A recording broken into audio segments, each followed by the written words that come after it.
Hey everybody, the lights are not on and the couch is empty because today, in the words of Joe Bonamassa, PJ and I are going guitar safari. So why don't you come along?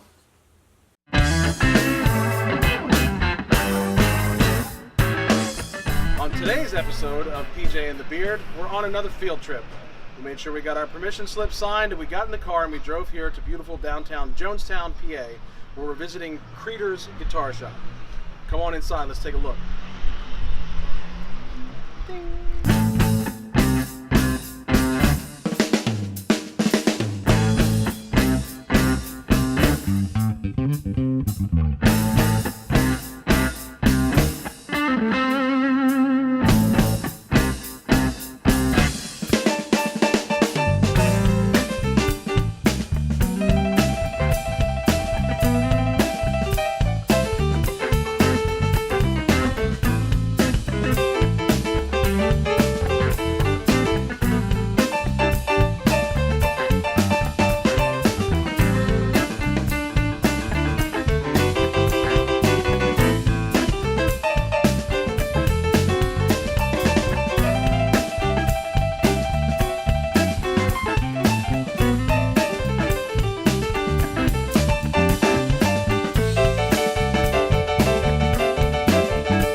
Now we'll chat about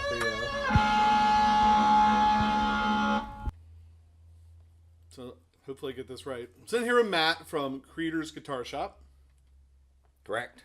Got it right. That's right. I'd love to talk to you, but he just put he just put in my hand a 1973. We're saying 73 because I was born in 73, so I had this affinity for anything made in 73. 73. Gold top. Your favorite guitar? This is number one. Yeah, that's number when one. you're gigging, this is what you take. Yeah. Look at the patina. You got that nice green patina going on there. That's been on every gig I've played for the last 30 years. When it came to you, it had a Floyd Rose, which you took out, refretted it, fixed it all up, gave it some love. Dude, this... I just holding it. Like, there's so much mojo coming off of that guitar. All the gigs that you've probably played with it. So anyway, talking about the guitar shop. So 34 years. 34 years. Opened in 1985. 1980. So first thing, so when PJ and I got talking about where we were going to go, now, what is the next field trip? I stopped in here once a couple years ago. I was down this way. And the cool thing for me is Matt's brother, Steve, when I was first getting into playing guitar, first getting into the blues, Steve was playing around the area that I lived, down around Harrisburg, Pennsylvania. Yeah. Amazing guitar player. Did great stuff with like a National or a Dobro, or I'm not sure which he used. He owned like 49 million guitars, but yeah, he landed on quite a few Nationals. But I'll give you a quick history on my brother. He actually bought BCR music from Mark Sherman back in the late 70s. And him and a guy by the name of Mike Zinkin opened up BCR on right out in Colonial Park, right across from the mall. Okay. And it was a basement store. So that's kind of where his background started. Steve and I played together full time from the time I was a kid. He's the guy that got me playing guitar. And he brought me into his band real young. I was like 15. And we ended up being full time. We did a house band stint, and we played a lot of shows together. But anyway, after we got out of that, Steve he bought BCR, and he's actually the guy that bought it from the original guy that was Mark Sherman. So it's kind of a neat lineage the way that happened. One of his connections, because BCR is still around. Yep, BCR is still around, and it's kind of cool because, like I said, if you realize that Dale's Drum Shop up in Harrisburg and Mike's Music and BCR Music were actually one store, they all were in a basement together. Oh, nice. There was 3 little shops within that shop, and then of course they outgrew it and all went their separate ways. But yeah, it's kind of cool. Did not realize that. Yep. So local history, big time. You're about what, maybe 30 minutes north of Harrisburg? Something like that. Not quite, but yeah. Okay. Yep. And kind of out in the boonies. So for you to be here for 34 years, I mean, you're doing something right. I guess so. Yeah. I mean, obviously doing something right. And like I said, it's been a while since I was able to stop in, but when Pat and I were talking about where to go, it was on the top of my list to come down and visit again, get to hang out for a little bit. So what do you have going on? What's happening in your store? I mean, what's pulling people out here? I do a lot of repair work. Have always done a lot of repair work, and the fact that we have mainly everything you're looking at in here is used. I've always been that guy.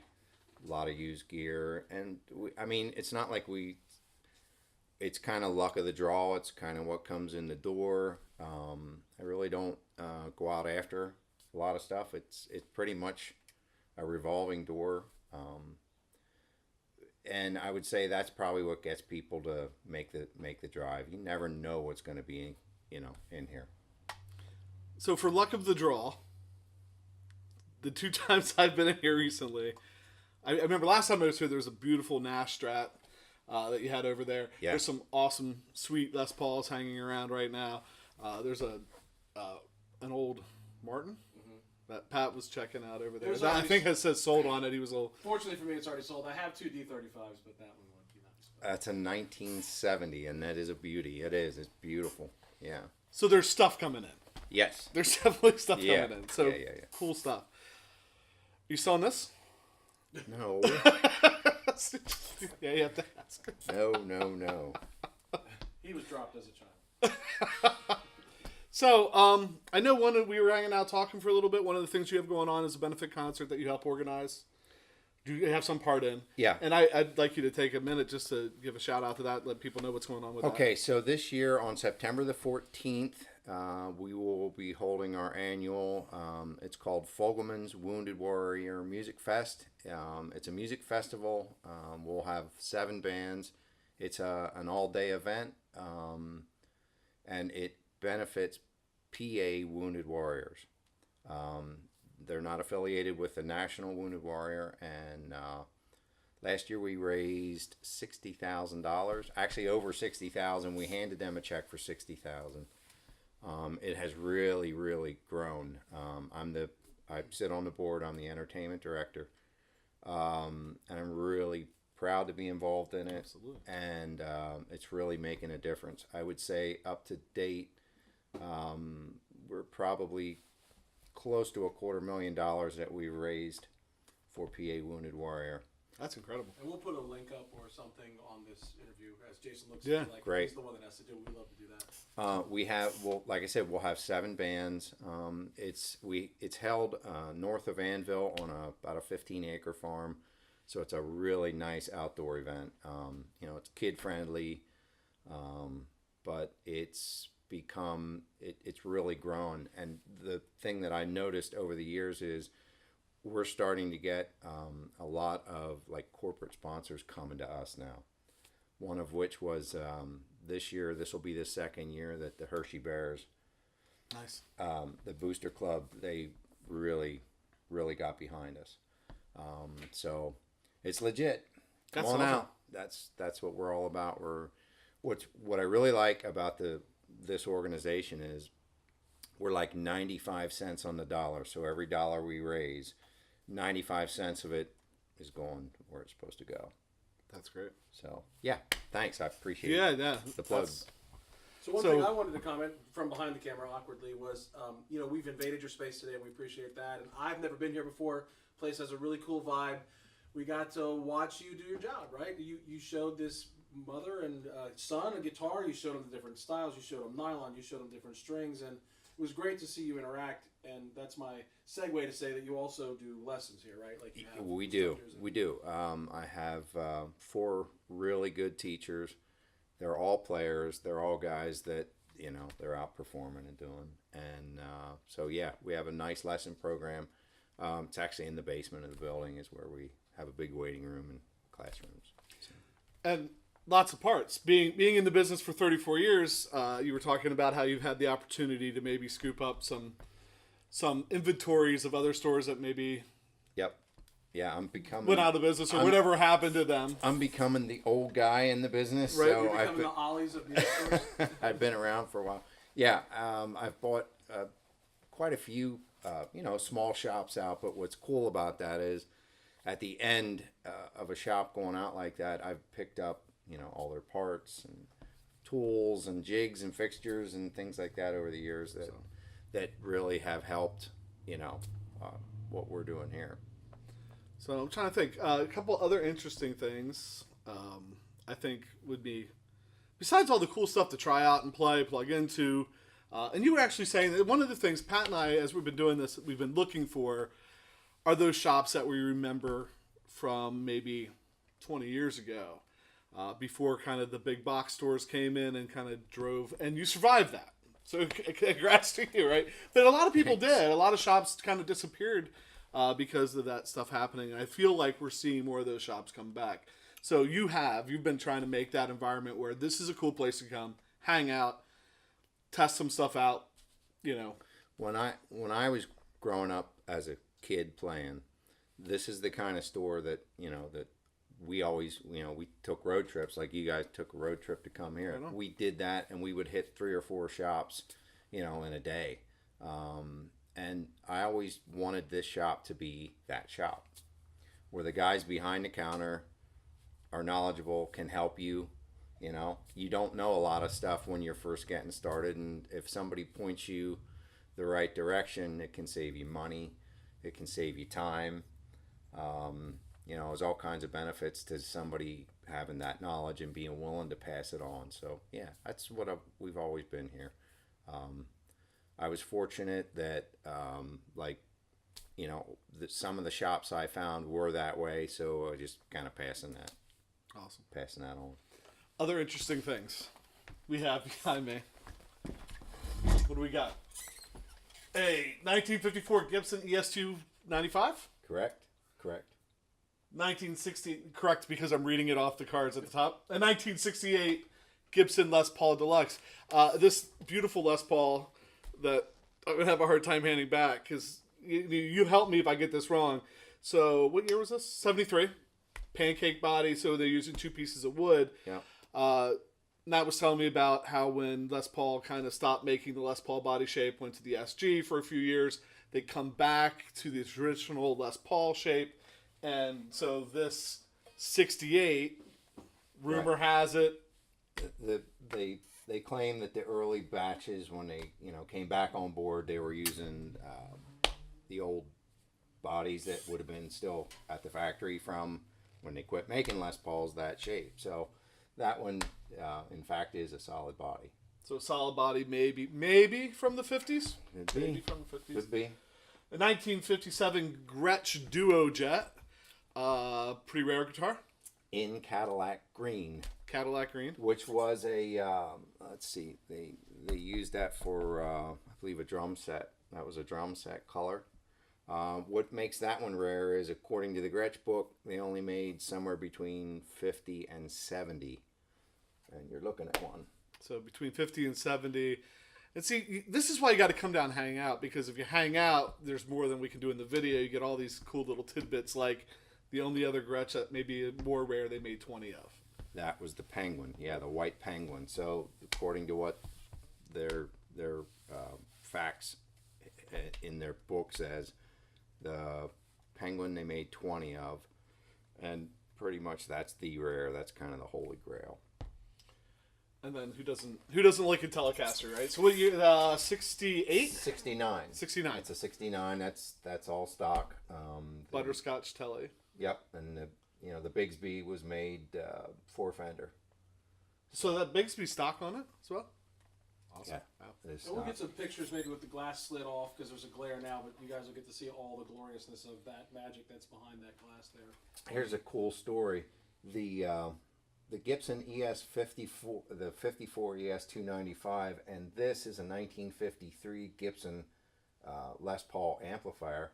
They came in as a pair, and the guy that I bought them from was he was like an executive for DeWalt Tools, and it was his grandmother's Oh, nice. guitar and amp. Oh, man. Yeah, yeah. So probably gonna like a tell me- one owner kind of thing. One Are owner. you going to tell us his grandmother was Mary Ford? Is that I And there's also off your right shoulder there. There's a moss right. that's a rare bird too. That's a Ventures 2 model, and if you see the way the pickup is, the neck pickup is mounted flush against the neck.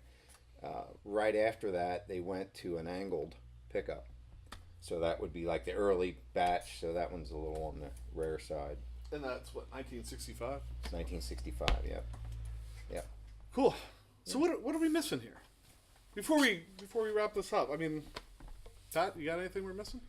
No, just a cool vibe. Again, I've never been here before, and the effort that's been put in, you'll see in other pictures of how the guitars are hung, and they're handcrafted, personalized plank dried wood. It's got some really cool stuff. I mean, it's just what a gem in the middle of Jonestown, PA. Right? Yeah, I appreciate that. I've never been here. I don't know what my expectation was, but it was greatly exceeded. And I love the fact that, you're another guy that has excellent eye in pre-owned gear, because that's what I personally like to buy.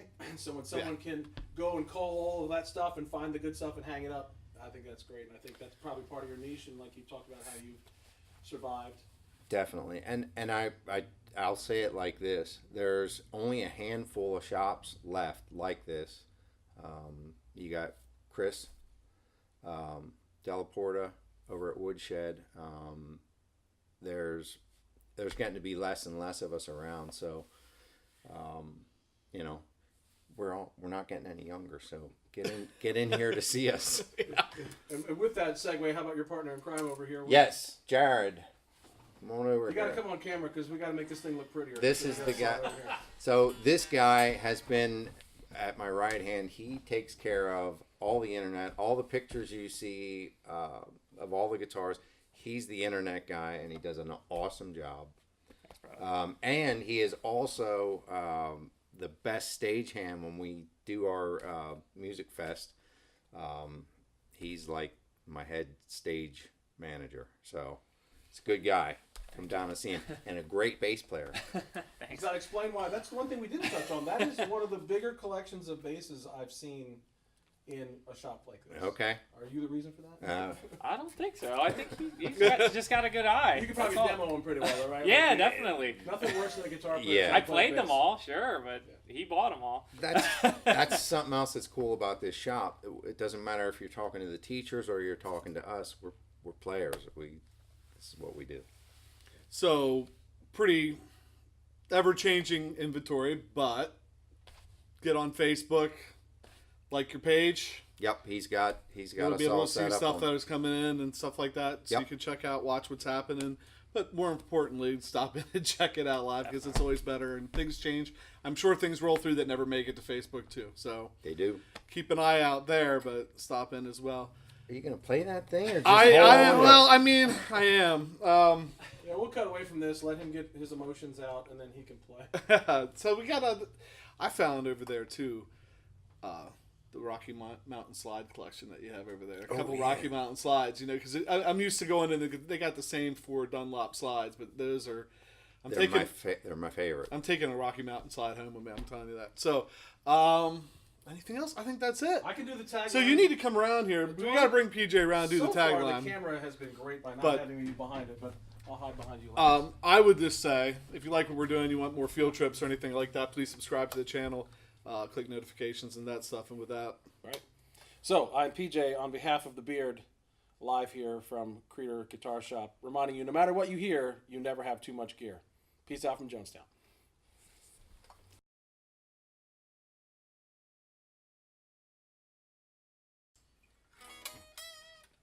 I like that. I like that neck. It does. It gets a little meatier down here, maybe. Yep. It's cool. Yeah, what that does for me is when I'm up here, I don't get fatigued. It's just for whatever reason, it's like that good pair of boots or sneakers or whatever that just works. I loaded it with the